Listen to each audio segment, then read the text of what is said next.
Okay, so now we're going to look at part 12, I should say, number 2.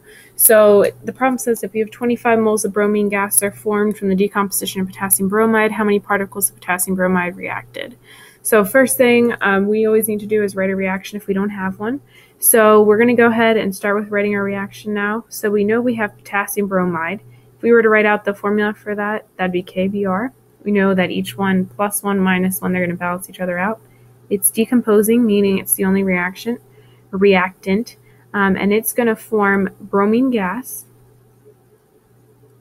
and then potassium. Okay, so once we go ahead and write the skeleton form, we need to kind of balance it. So we need a 2 there and a 2 here. Now we've got our balanced reaction. So after that, you're always going to start with the number I give you in the problem, this 25 moles here. So we're going to go ahead, we're going to start with that. So 25 moles, and this is bromine gas. Okay, and then we need to go ahead and convert that ultimately into particles of potassium bromide. So first thing we need to do is we need to get it from moles of bromine into moles of potassium bromide. Again, whatever you see here has to come down. So we've got moles of Br2. I know it's 1 because there's a 1 here.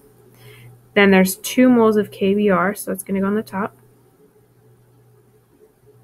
Okay, then we're going to go ahead and convert that into particles of potassium bromide. So again, moles of KBr on the top, so 1 mole